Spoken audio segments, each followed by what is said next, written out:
Bonjour jeune padawan de Linux, ravi de te guider dans le monde passionnant de Linux. C'est un excellent choix de vouloir explorer cette vidéo qui est fondamentale pour toi, et peut-être ta carrière, car il t'introduit à plusieurs outils très puissants que tu utiliseras sans cesse sur Linux. Cette vidéo couvre le top 10 des commandes les plus puissantes qui te permettront de manipuler des fichiers, chercher du texte, gérer des processus, et bien plus encore. Sans plus tarder, voici un résumé des 10 commandes qu'on va aborder ensemble. Numéro 10. Commande diff. Elle compare deux fichiers différents et rapporte les différences. Attention, sa sortie peut être un peu cryptique à lire au début. Numéro 9. La commande joint. Elle permet de combiner des lignes de deux fichiers basés sur un champ commun. Numéro 8.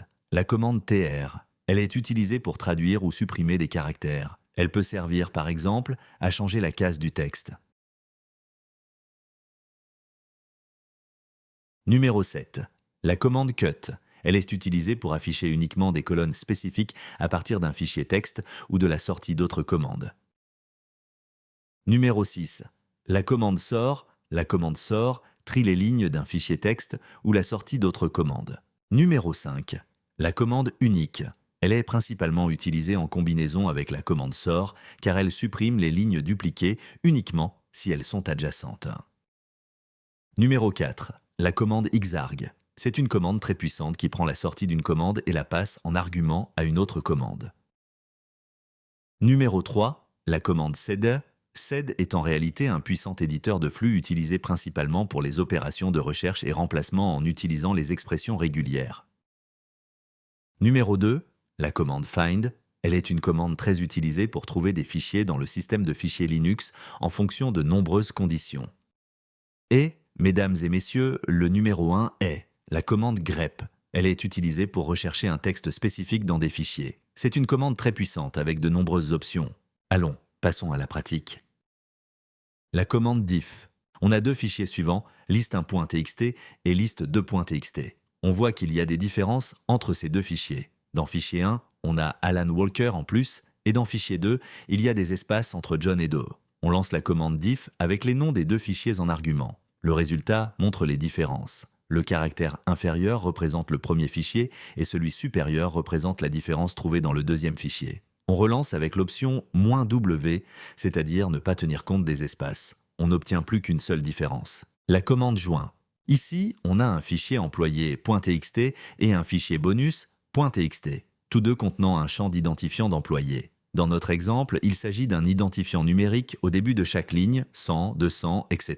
On peut les joindre pour obtenir des informations combinées avec la commande joint, avec comme argument les noms de ces deux fichiers. La commande tr. La commande tr est utilisée pour traduire ou supprimer des caractères. Elle peut servir, par exemple, à changer la case du texte. Dans cet exemple, on va convertir le contenu du fichier liste .txt en majuscule. On fait tr, puis un premier argument représentant les caractères destinés à être traduits. L'ensemble des caractères de A minuscule à Z minuscule. Le deuxième argument représente les caractères cibles souhaités. L'ensemble des caractères de ASIA majuscule à Z majuscule. La commande prend ensuite un opérateur de redirection, caractère inférieur, puis le nom du fichier source, c'est-à-dire l'entrée de la commande est lue depuis le fichier. La commande cut. La commande cut est utilisée pour afficher uniquement des colonnes spécifiques à partir d'un fichier texte ou de la sortie d'autres commandes. Par exemple, on veut afficher les 8 premiers caractères des lignes de notre fichier liste .txt.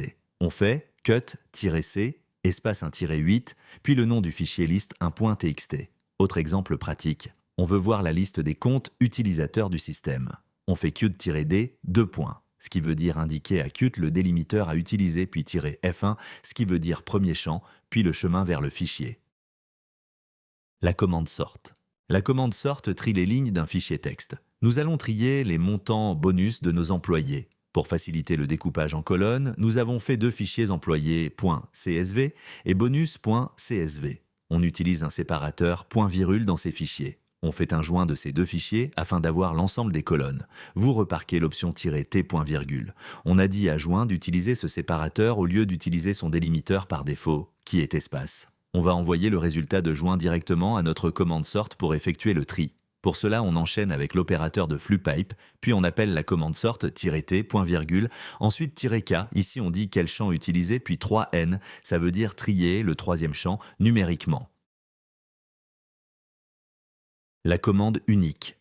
La commande unique est principalement utilisée en combinaison avec sort car elle supprime les lignes dupliquées uniquement si elles sont adjacentes. Pour notre exemple, on va avoir des lignes dupliquées quelque part dans notre fichier employé .csv. En combinant sort et unique, on peut compter le nombre de lignes en doublon avec sort, nom du fichier, pipe, unique-c, compter et afficher uniquement les lignes en doublon avec sort, nom du fichier, pipe, unique-cd. Et bien sûr, supprimer toutes les lignes en doublon avec sort, nom du fichier, pipe, unique. La commande xarg. Xarg est une commande très puissante qui prend la sortie d'une commande et la passe en argument à une autre commande. Pour notre exemple, on va souhaiter trier l'ensemble des lignes de tous nos fichiers CSV du répertoire courant. On va faire d'abord ls_.csv pour avoir la liste des fichiers CSV. Ensuite pipe, cat pour lister ligne par ligne le résultat de la commande ls précédent, puis pipe xarg, espace sort. On a donc enchaîné 3 commandes. On a utilisé xarg pour passer le nom des fichiers un à sort. La commande sed. Sed est un puissant éditeur de flux utilisé principalement pour les opérations de recherche et remplacement en utilisant les expressions régulières. La commande s, substitute, est la plus importante. Syntaxe de base pour substituer, c'est cette commande S pour substituer /motif à chercher /motif de remplacement /drapeau, puis le nom du fichier. Par exemple, le drapeau G veut dire appliquer sur l'ensemble des lignes du fichier. Pour notre exemple, on va vouloir remplacer tous les grupta par Henry dans notre fichier employé .txt. On fait sed /s/grupta/henry/g', puis notre fichier. On peut aussi utiliser un motif sous forme expression régulière avec sed. On veut maintenant supprimer toutes les lignes dans notre fichier commençant par un dièse. On fait sed /s/dièse.étoile // puis notre fichier. Dièse.étoile en expression régulière veut dire toute chaîne commençant par dièse. Le point veut dire n'importe quel caractère sauf retour à la ligne. L'étoile veut dire le nombre de caractères peut être supérieur ou égal à 0. La commande find. Find est une commande très utilisée pour trouver des fichiers dans le système de fichiers Linux en fonction de nombreuses conditions. La syntaxe est find, chemin, condition. Pour notre exemple, on va rechercher tout ce fichier comportant le mot bonus dans le nom dans notre répertoire courant. On fait la commande find, point pour dire répertoire courant, puis -name, étoile bonus, étoile entre guillemets. Étoile agit comme un joker. Pour lister tous les fichiers de taille supérieure à 100 mégaoctets sur le système, on fait la commande find / pour dire la racine, -type f pour dire type fichier, puis -sci plus 100m pour indiquer la taille 100 mégaoctets. Commande grep. La commande grep est utilisée pour rechercher un texte spécifique dans des fichiers. On va chercher John dans notre fichier employé .txt. On fait grep John puis employé .txt. On peut ajouter l'option -i pour rendre la recherche non sensible à la casse. On peut ajouter l'option -n pour afficher juste le numéro de la ligne du résultat. On peut utiliser l'expression régulière avec l'option -e.